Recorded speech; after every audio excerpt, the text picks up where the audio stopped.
রাসূল আরবি সাল্লাল্লাহু আলাইহি সাল্লাম বলেন, একদিকে ফুলসিরাত, অন্যদিকে দুজক, একদিকে জান্নাত, অন্যদিকে জাহান্নাম। আল্লাহর আরশ, একদিকে আল্লাহর আরশ, একদিকে মানুষ, একদিকে ফেরেশতা। একদিকে ইনসাফের দাঁড়িপাল্লা, অন্যদিকে মৃত্যুর ঘোষণা।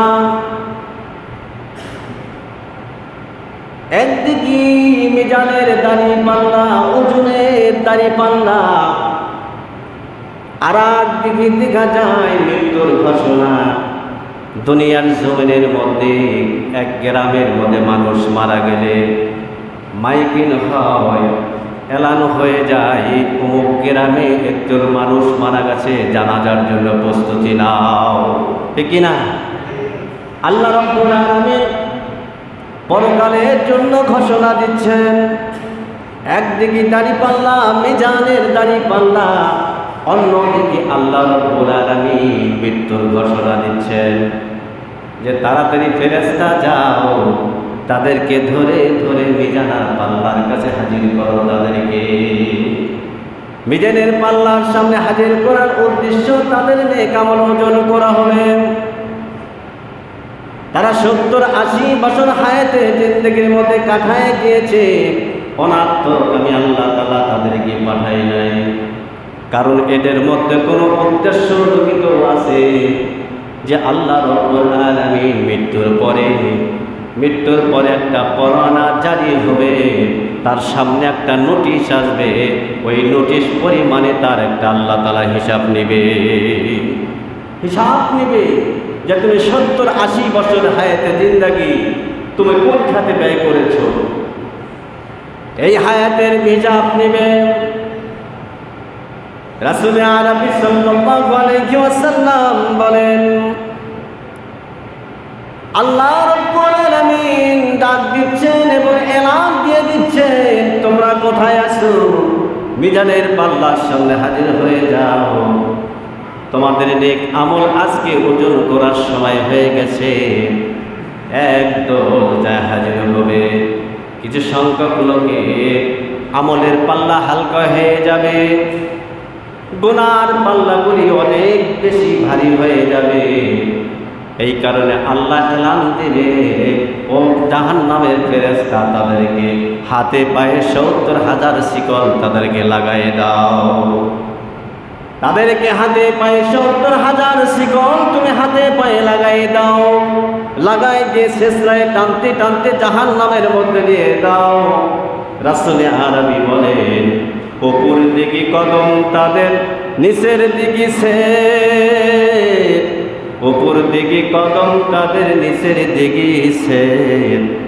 পূজ্য হবে লজ্জাস্থান হইতে অবতর, শেষরায় টানবে তাদের মালাইকের দল।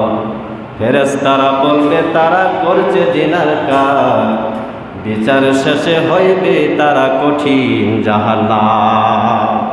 আল্লাহর হুকুমে তাদেরকে হাজির করা হবে। ফেরেশতারা ওজন দিবে, দেখা গেছে তার আমল হালকা হয়ে গেছে, বদ আমল তার বেড়ে গেছে, ওজনে বেড়ে গেছে। আল্লাহ হুকুম দিবে তাদেরকে নিয়ে যা জাহান্নামের দিকে নিয়ে যা। অমুকের সন্তান, অমুকের কন্যা, তার আমল কি হয়ে গেছে? কম হয়ে গেছে, তার চেহারাটা মলিন হয়ে যাবে। দুঃখ রে দুঃখ, পরকালে এত আফসোস হয়ে যাবে, আফসোস করলে আর কোনো কাজে আসবে না। এই প্রসঙ্গে হাদিস আল্লাহ রাব্বুল আলামিন পবিত্র কোরআনের মধ্যে ঘোষণা করেছেন, লাউ আন্নানি নাম মিনহা নাফাখা ফিল আরদি মা আম্বাতু খুদিরা। রাসূল আরবি সাল্লাল্লাহু আলাইহি ওয়াসাল্লাম বলেছেন, উম্মতের দল শুনে রাখো, কবর এমন একটি কঠিন জায়গা, কবর এমন একটি জায়গা যে কবরের মধ্যে অশান্তি, আর অশান্তি কখনো শান্তির কোনো অবকাশ নাই। কবর এমন একটি জায়গা এই কবরের মধ্যে কোনো শান্তির অবকাশ নাই। এই কবরের মধ্যে 99টি সাপ হবে, এই কবরের মধ্যে সাপ বিচ্ছু হবে, এই কবরের মধ্যে জাহান্নামের আগুন দাউ দাউ করে জ্বলবে। রাসূল আরবি সাল্লাল্লাহু আলাইহি সাল্লাম বলেন, রাসূল সাল্লাল্লাহু আলাইহি সাল্লাম বলেন, পাপীদের শাস্তি দেওয়ার জন্য কিছু ধরনের সাপ তাকে কবরের মধ্যে নিযুক্ত করবে। এই সাপের বিষক্রিয়া এতটুকু হবে, আল্লাহর নবীজি বলেছে, এক ফোঁটা যদি একটু যদি নিঃশ্বাস যদি পৃথিবীর জমিনে যদি ছেড়ে দেয়, ওই নিঃশ্বাসের কারণে পৃথিবীর জমিনে ফসলবাদী সমস্ত ডিসকালার রঙগুলি ডিসকালার হয়ে যাবে, পুড়িয়া ছাই হয়ে যাবে। কিয়ামত পর্যন্ত জমিনে আর ফসলবাদী আর হবে না। কিয়ামত পর্যন্ত এই জমিনের উপরে একটা সাপ যদি নিঃশ্বাস ছাড়ে, এই নিঃশ্বাস ছাড়ার কারণে এই জমিনের উপরে যত গাছপালা আছে সমস্ত রূপলতা, সবুজ গাছপাতা তরুলতা, এই সমস্ত কালারগুলি ডিসকালার হয়ে যাবে এবং এই জমিনের উপরে কোনো ফসলবাদী হবে না, উৎপন্ন হবে না। এই সমস্ত বিষাক্ত সাপগুলি কবরের মধ্যে আমার আল্লাহ রব্বুল আলামিন নিযুক্ত করে রাখছেন। কাদের জন্য? মুমিনের জন্য না। আল্লাহ রব্বুল আলামিন বলবেন, কোরআনের মধ্যে বলেন, ওয়ামতাজুল ইয়াউমা আইয়ুহাল মুজরিমুন। আল্লাহ রব্বুল আলামিন বলে, কিয়ামতের মাইদের দুই দলে বিভক্ত হবে। একদল জাহান্নামের পথে চলে যাবে, আর একদল জান্নাতের পথে চলে যাবে। তাদের কর্মের উপরে নির্ভর করবে দুনিয়ার জমিনে 780 বছর হায়াতে জিন্দাগির মধ্যে কে কতটুকু নেক আমল করেছে। নেকের আমলের উপরে নির্ভর করে আল্লাহ তাআলা তাদেরকে জাহান্নামের মধ্যে দিবে। যার আমল থাকবে না, জিরো হয়ে যাবে, আল্লাহ রাব্বুল আলামিন তাদেরকে জাহান্নামের মধ্যে দেওয়ার ঘোষণা দিবে। আর যারা পাপী না, তারা মুমিন, তাদেরকে আল্লাহ রাব্বুল আলামিন তাদেরকে স্বাগতম জানায়। জান্নাতি ফেরেশতা তাদেরকে স্বাগতম দিয়ে তাদেরকে একটা জান্নাতের মধ্যে নিয়ে যাওয়ার ব্যবস্থা করবে। আমার ভাইয়েরা, কবরের জগৎ কঠিন, কবরের আযাব বড় কঠিন। দুনিয়ার জমিনে এই কিছু মানুষকে বোঝানোর জন্য, দেখার জন্য, বিশ্বাস করার জন্য কিছু অলৌকিক ঘটনা দুনিয়ার জমিনে দিয়ে দেয়। কিছু ঘটনাগুলি মানুষকে বোঝার জন্য যে না, আল্লাহ রব্বুল আলামিন এমন ক্ষমতাশীল যে মানুষ যারা পাপিষ্ঠ হবে তাদেরকে শাস্তি দেওয়ার বিভিন্ন আকারে, বিভিন্ন ধরনের বস্তু, বিভিন্ন রকমের বিষাক্ত জিনিসগুলি আল্লাহ রব্বুল আলামিন রেখে দিয়েছে। কিছু ঘটনা কিতাবের মধ্যে পাওয়া যায় যে কিছু ঘটনাগুলি দিয়ে দেয়, দুনিয়ার মধ্যে কিছু ঘটনা ঘটে যায়। কিভাবে ঘটনা? শায়েখ হযরতে জাকারিয়া রহমাতুল্লাহ আলাইহি কিতাবের মধ্যে লিখে গেছে, কিতাবের মধ্যে লেখছে পাইলাম যে একজন লোক, তার বাবা মারা গেছে। বাবা মারা যাওয়ার পরে কবরের মধ্যে তাকে রাখানো হলো।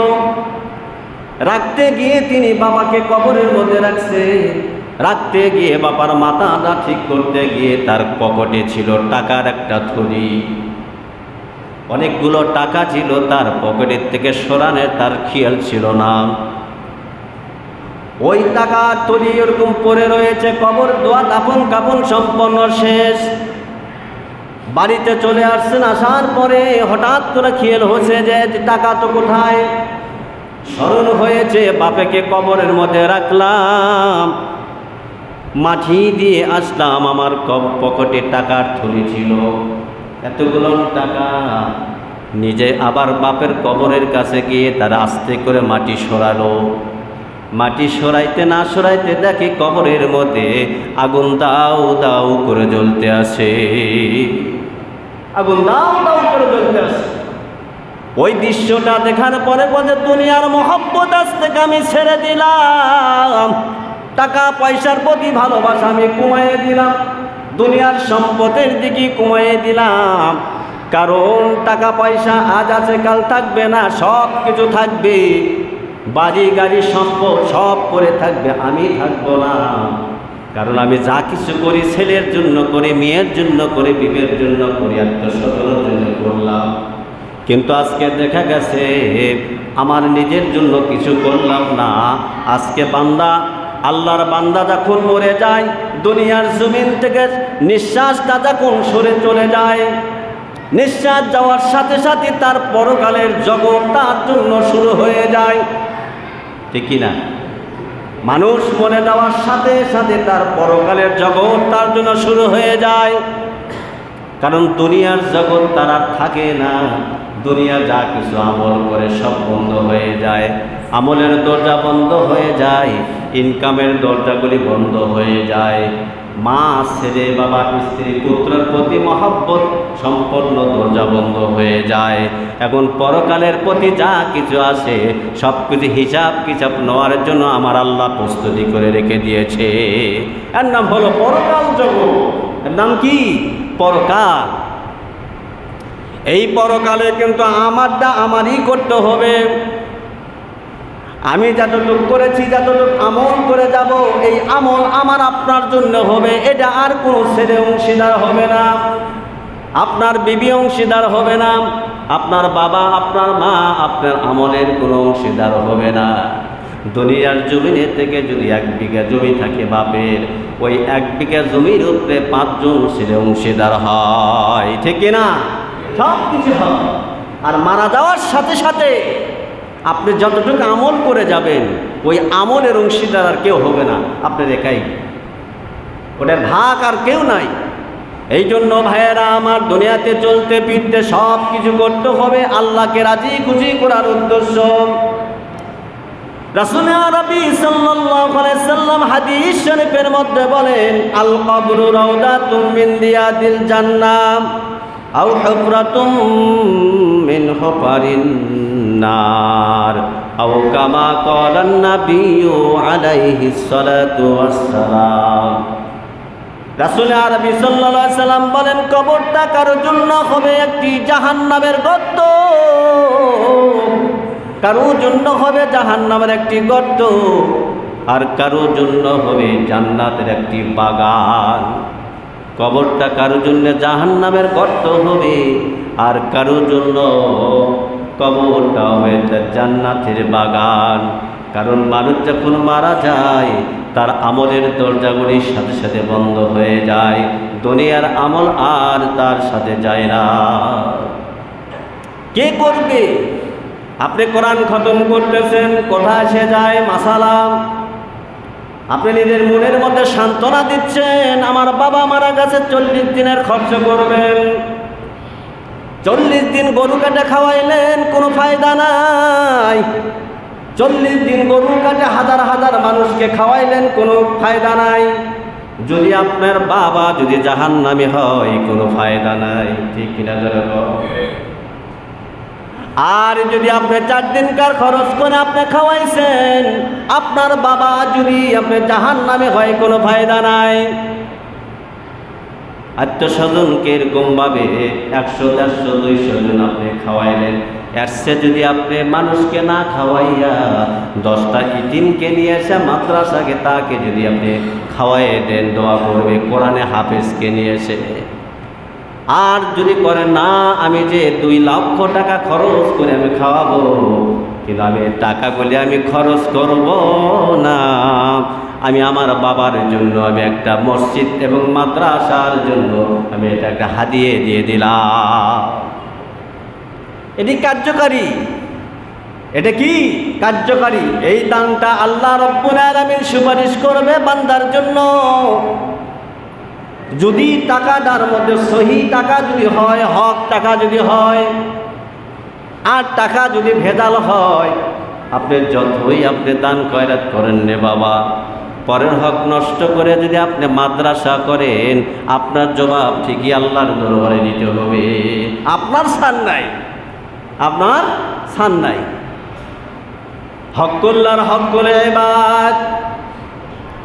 ওই মুসলমান, টাকা উপার্জন করি, এত টাকার মালিক হইলাম, এই টাকাগুলি হিসাব আল্লাহর দরবারে দিতে হবে। দুনিয়ার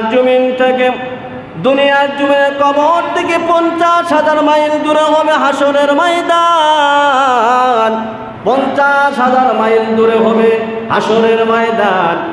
30,000 বছরের রাস্তা হবে ফুলসিরাত। চুলের মতো চিকন হবে, হীরার মতো ধার হবে। নবীজি কেন্দে কেন্দে আল্লাহর কাছে বলে, আল্লাহ আমার ইতিম উম্মতের কি উভয় হবে আল্লাহ। আল্লাহ আল্লাহ তো মেরা মাবুদ হাই, আল্লাহ আল্লাহ তো মেরা মাশুক হাই, আল্লাহ আল্লাহ তো মেরা সাতার হাই, আল্লাহ আল্লাহ তো মেরা গফফার হাই। আল্লাহ রাব্বুল আলামিন বলেন, গফফার ক্ষমা করে দোয়া। আল্লাহ রাব্বুল আলামিন দুটা নাম আছে, কাহার হলো সত্য, কিয়ামতের ময়দানে কাহার, লিমানিল মুলকু ইয়াউম লিল্লাহি ওয়াহিদুল কাহার। কাহার মানে শক্ত, আল্লাহ তাআলা এমন শক্ত হয়ে পড়বে, কিয়ামতের ময়দানে আল্লাহ তাআলা সিংহাসনে বসে যাবে। দিলটা কখনো নরম করতে পারবে না, যতক্ষণ পর্যন্ত আল্লাহ রাসূল নবীজি মুহাম্মদ রাসূলুল্লাহ সাল্লাল্লাহু আলাইহি সাল্লাম বলেন, একটা নাম হলো গাফফার মানে নরম, কাহার মানে শক্ত। আল্লাহ রাব্বুল আলামিন এমন শক্তিশালী হবে, যতই কিছু তুমি নিয়ে যাও তার সামনে আল্লাহ একটু নরম হবে না। আমার ভাইয়েরা, এই জন্য আল্লাহর নবীজি বলেছেন, আল্লাহর 99টি নাম বেশি বেশি জপো, তোমার দিলটা নরম হয়ে যাবে। যতটুকু আপনি আল্লাহর 99টি নাম যত বেশি পড়বেন, তত আপনার ঈমান মজবুত হবে, আল্লাহ খুশি হবে, আল্লাহর সাথে মহব্বত বান্দার বেড়ে যাবে। যখন আপনি যত বেশি বেশি জপবেন, আল্লাহর সিফাতগুলি নাম, আল্লাহর যে সমস্ত নামগুলি আছে 99টি নাম যদি আপনি জপতে পারে, হাদিস শরীফের মধ্যে আছে, আল্লাহর 99টি নাম যার ভিতরে মুখস্থ থাকবে এবং মনে মনে পড়বে, জপবে, আল্লাহ রাব্বুল আলামিন তাকে বিনে হিসেবে জান্নাতের মেহমান বানায় দিবে। আল্লাহর নবীজি বলেন, হে উম্মতের দল, মরণের কথা স্মরণ করো, মরণের কথা স্মরণ করো। আল্লাহ রাব্বুল আলামিন বলে, ঈমানের উপরে মজবুত থাকো। আল্লাহ তাআলা কোরআনের মধ্যে বলেন, ইউসাব্বিতুল্লাহুল্লাযীনা আমানু বিল কওলিস সাবিতি ফিল হায়াতিদ দুনিয়া ওয়া ফিল আখিরাহ।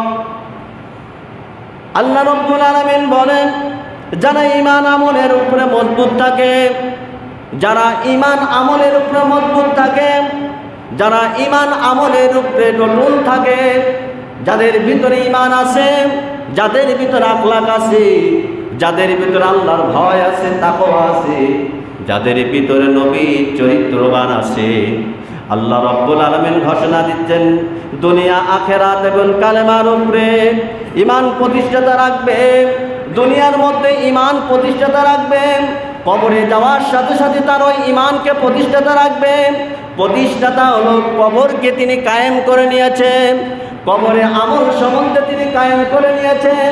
আল্লাহ রাব্বুল আলামিন বলে, মারা যাওয়ার সাথে সাথে তার কবরের মধ্যে মুনকার নাকির ফেরেশতা সে হাজির হয়ে যায়, মুনকার নাকির ফেরেশতা সে হাজির হয়ে যায়, কিরামিন কাতিবিন। এই ফেরেশতা যখন আসে, আচ্ছা 3টা প্রশ্ন করে, মান রব্বুকা। 1 নাম্বার প্রশ্ন, মান রব্বুকা, তোমার রব কে? 1 নাম্বার প্রশ্ন, তোমার রব কে? 2য় নাম্বার, দ্বিতীয় নাম্বার প্রশ্ন হলো মা দীনুকা, তোমার দিন কি, ইসলাম কি।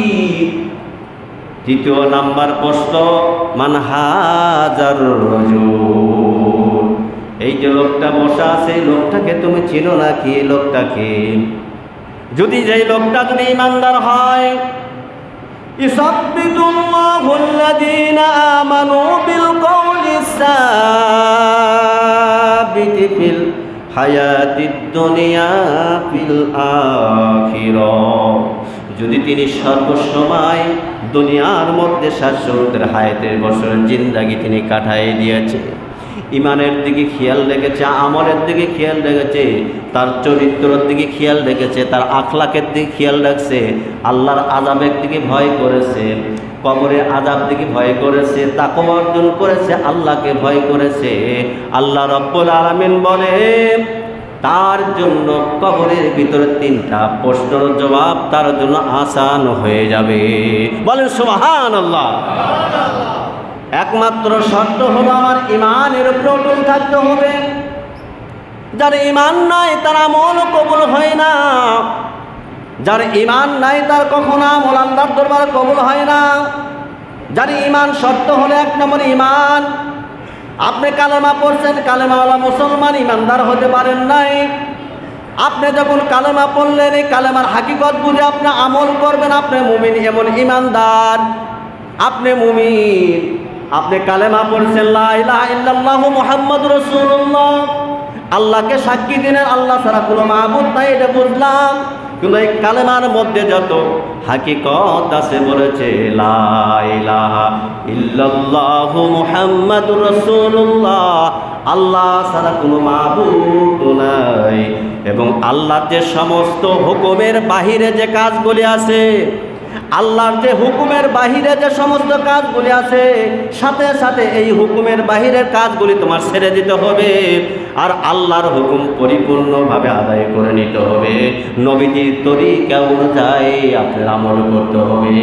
যখন আপনি নবীজির তরিকা অনুযায়ী আল্লাহর হুকুম পালন করবেন, আল্লাহ রাসূল বলেছেন ও উম্মতের দল, নামাজ আপনি আছে as-salatu নূর, as-salatu নূর, আপনি নামাজ পড়েন কি হিসাবে নামাজ পড়েন? আল্লাহর নবী বলেছেন ও উম্মতের দল, নামাজ হলো নূর। নামাজ কি? কথা বলেন, নামাজ কি? নূর। নামাজ হলো নূর। ইন্নাস-সালাতা তানহা আনিল ফাহশাই ওয়াল মুনকার, নামাজ হলো নূর। ওয়াস-সালাতু নূর, বান্দারে ইহতিমামের সাথে নামাজ পড়ো, খুশুরের সাথে নামাজ পড়ো, ধৈর্যশীলের সাথে নামাজ পড়ো। আজকে নামাজ দেখলে ফেরেশতা দৌড়ে চলে যায়, ফেরেশতা বান্দার সাথে বান্দাকে, ওই বান্দাকে ফেরেশতা আশ্রয় দেওয়ার কথা আছে, তাকে এরকম ঘেরোয়ার করে রাখবে কোনো বিপদ যেন না আসে। আল্লাহর পক্ষ থেকে ফেরেশতা পাঠায় দেয়, আমার বান্দা সেজদা করতেছে, কোনো বিপদ যাতে নার উপরে ঘটে।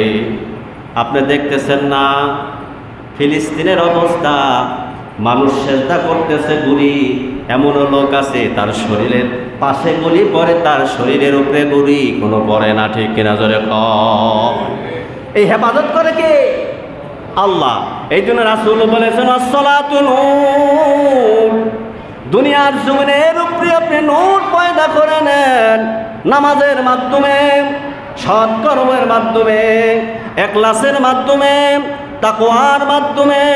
হে মুমিন, দুনিয়ার মহব্বতকে একটু কমায় দাও, পরকালের মহব্বত একটু দিলে পয়দা করে নাও। কারণ পরকালের মহব্বত যখন আমার আপনার দিলে পয়দা হয়ে যাবে, আল্লাহ রাব্বুল আলামিন বলবে বান্দারে কিয়ামতের ময়দানে আমি আল্লাহ তাআলা, তুমি যে ইহতিমামের সাথে নামাজ পড়েছ, খুশুরের সাথে নামাজ পড়েছ, ধৈর্যশীলের সাথে নামাজ পড়েছ, 1 নম্বর আমাকে রাজি খুশি করার জন্য তুমি সেজদা করেছো, দুনিয়ার কোনো মানুষকে দেখানোর জন্য করো নাই। আমি আল্লাহ তাআলা ঘোষণা দিলাম বান্দারে কিয়ামতের ময়দানে আমি তোমাকে 5টি পুরস্কার আমি দান করব। বলেন সুবহানাল্লাহ। আরো জোরে বলেন সুবহানাল্লাহ। কয়টি পুরস্কার? যারা খাঁটি মুমিন হবে, ইখলাসের সাথে তাকওয়ার সাথে নামাজ পড়বে, ইহতিমামের সাথে নামাজ পড়বে, ইহতিমামের সাথে নামাজ পড়বে, তাদেরকে আল্লাহ ওয়াদা দিলেন, হো আল্লাহ, আল্লাহ বলে, হো আমার প্যারা বান্দা, ও আমার মুমিন বান্দা, কিয়ামতের ময়দানে তোমাকে আমি 5টি পুরস্কার দান করব। 5টি পুরস্কারের মধ্যে 1 নম্বর পুরস্কার হলো, রাসূল আরবি সাল্লাল্লাহু আলাইহি সাল্লাম বলেন, আমার উম্মতের দল রিজিকের জন্য দৌড়াদৌড়ি করে, আমার উম্মতের দল রিজিকের জন্য দৌড়াদৌড়ি করে, রিজিকের জন্য দৌড়াদৌড়ি করে, টাকা ইনকামের জন্য দৌড়াদৌড়ি করে। কোথায় গেলে টাকা পাওয়া যাবে? আল্লাহ তাআলা বলেছে, না বান্দা না, রিজিকের পিছনে তোর দৌড়াদৌড়ি করতে হবে না রে বান্দা, কারণ রিজিকের ভান্ডারের চাবি তো আমার কাছে। পৃথিবীর জমিনে যত মানুষ আছে, সমস্ত মানুষের রিজিকের ভান্ডারের চাবিগুলি সব আমার কাছে। ওই ভান্ডারের ভিতরে ওই রিজিকের যার যার নাম আছে, সমস্ত নামগুলি এরকমভাবে তালিকার ভিতরে এরকমভাবে রেকর্ড করা আছে। প্রত্যেকটা নাম আব্দুর রহমান, আব্দুর রহিম, আব্দুল জব্বার, আব্দুল খালেক, আব্দুল মালেক, এরকমভাবে সমস্ত নামগুলো এরকমভাবে আছে। ওই নাম দেখে দেখে একাত্তরের রিজিক দুনিয়ার জমি এরকমভাবে পারচারা হয়ে যায়। আমার পানের বাবাজির আল্লাহ তাআলা বলে, বান্দারে রিজিকের জন্য দৌড়াদৌড়ি করো না, রিজিক দেব আমি, সম্মান দেব আমি, ইজ্জত দেব আমি, মৃত্যু দেব আমি, মৃত্যুর পরে জান্নাত দিব হলো আমি। বলেন সুবহানাল্লাহ। মরণের পরে জান্নাত দিবে কে? জাহান্নাম দিবে কে? আল্লাহ রাব্বুল আলামিন বলেন, তাকওয়াওয়ালা মুমিনের, ইখলাসওয়ালা মুমিনের দাম কত? আল্লাহ রাব্বুল আলামিন বলে, বান্দা তুমি নামাজ পড়তেছো, ইন্নাস সালাতা তানহা আনিল ফাহশাই ওয়াল মুনকার। অন্য একটা আয়াতের মধ্যে বলেন, ফাওয়াইলুল লিল মুসাল্লিন আল্লাযীনা হুম আন সালাতিহিম সাহুন। ওই উম্মত কিয়ামতের ময়দানে ধ্বংস হয়ে যাবে, ওই মুসল্লি কিয়ামতের ময়দানে ধ্বংস হবে। তার নামাজগুলি তার কাছে সিট্টাট মারা হবে, তার নামাজ তার কাছে পাকড়িতে ফেলে দেওয়া হবে, তার চেহারার মধ্যে নামাজগুলি মেরে দেওয়া হবে। কারণ কি? তার নামাজের মধ্যে তার মনোযোগ ছিল না, তার নামাজের মধ্যে ধ্যান খেয়াল ছিল না, তার নামাজের মধ্যে উদ্দেশ্যতা তার সাথে নামাজ পড়েছে। সেজদা কয়টা দিছে তিনি নিজেই কইতে পারে না। অজুর টাইমে অজু কুলি করছিল, কয়বার পানি দেয় এটা নিজেই কইতে পারে না। ঠিক কিনা জোরে কোন? সেজদা নিজে কয়টা করছে এটা নিজেই বলতে পারে না। সূরা নিজে কয়টা, সূরা ফাতিহা নিজে কয়বার পড়ছে এটা নিজেই পড়তে পারে না। এটা কিসের নামাজ? আমার ভাইয়েরা, ইমাম সাহেবের পিছনে নামাজ আমরা আদায় করি। ইমাম সাহেব কখনো ফেরেশতা না। ইমাম সাহেবের ভুল হতেই পারে, ঠিক কিনা? ইমাম সাহেব ফেরেশতা? কথা বলেন না, ইমাম সাহেব ফেরেশতা? ইমাম সাহেবের ভুল হবে না? ইমাম সাহেবের ভুল হবে। যে মুক্তাদিরা ইমাম সাহেবের পিছনে আছে, ইমাম সাহেবের ভুল ধরতে পারল না, উনি মুক্তাদি না, উনি দেখানো নামাজ পড়ার জন্য আসছে। কারণ এই নামাজের আল্লাহর কখনো দরকার নাই, এই নামাজের আল্লাহর কখনো দরকার নাই। যিনি মুসল্লি ইমাম সাহেবের সমস্ত আকৃতি শুরু থেকে 4 রাকাত নামাজের শুরু থেকে শেষ পর্যন্ত নামাজ মুক্তাদি ধরতে পারতেছে ইমাম সাহেবের কিভাবে নিয়ত পাইল, কিভাবে রুকুতে গেল, কিভাবে কেরাত পড়তেছে, কোরআন শরীফের কোন আয়াতের থেকে কোন আয়াত পড়তেছে, হাফেজ সাহেবেরা এরকম ধরতে পারবে। কিছু মুসল্লি আছে তাদের ছোট ছোট সূরাগুলি মুখস্থ আছে, 10-12টা সূরা এমন মুসল্লিরা আছে পুরাটাই মুখস্থ জানে। আমি যদি সূরা ভিলের থেকে নিয়ে যদি উল্টা পাল্টা সূরা পড়ি, একজন মুসল্লি এরকমভাবে ভুল ধরতে পারবে না? অটোমেটিক পারবে। হুজুর লকমা দেওয়ার সিস্টেম রাসূল জানাই দিয়েছে। ডাক দিয়ে বললে হবে না, ডাক দিয়ে বললে হবে, হুজুর ইমাম সাহেব নামাজ ভুল হয়ে গেছে গা, এইভাবে বললে চলবো? সিস্টেম রাসূল জানাই দিয়েছেন। আপনি লকমা দিবেন আল্লাহু আকবার বলে, তাকবীরুল্লাহ বলে। ইমাম সাহেবের পিছনে যখন ইমাম সাহেবের 3 রাকাত জায়গা 5 রাকাত নামাজ পড়ে ফেলায়, তখন আপনি আস্তে করে আপনি লোকমা দেবেন, আল্লাহু আকবার, ঠিক না? অনেকে জানে না, দেয়ও না, খেয়ালও রাখে না নামাজের মধ্যে।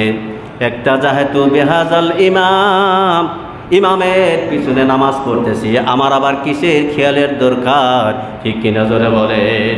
অটোমেটিক এরকম করলে নামাজ কবুল হবে না আল্লাহর দরবারে। নিজের কিছু জানার দরকার আছে, কিয়ামতের ময়দানে জবাব দিয়ে আল্লাহর দরবারে দিতে হবে। আমার ভাইয়ারা, পাঁচটি পুরস্কার আল্লাহ তাআলা দিবেন। এক নাম্বার, রিজিকের মধ্যে বরকত দিয়ে দিবেন। দ্বিতীয় নাম্বার হলো কবরে আযাব মওকুফ করে দিবেন। তৃতীয় নাম্বার আল্লাহ রাব্বুল আলামিন তৃতীয় নাম্বার বলেছেন, তৃতীয় নাম্বার আমল নামায় ডান হাতে দিবেন। তৃতীয় নাম্বার তার আমল নামায় ডান হাতে দিবে কিয়ামতের ময়দানে।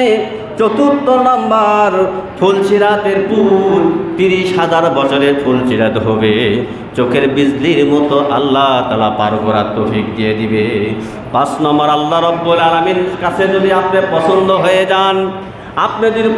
হয়ে যান, খাঁটি নূর নিয়ে যদি যাইতে পারেন, ওয়াসসালাতু নূর, নামাজ হলো নূর। এই নূর আপনার পুরো দিলকে নূর বানাইছেন, ইমানকে মজবুত করেছেন। আল্লাহ রাব্বুল আলামিন তোমার উপরে রাজি হয়ে, খুশি হয়ে তোমাকে 10টা দুনিয়ার মতো একটি জান্নাত আপনাকে উপহার করে দিবে।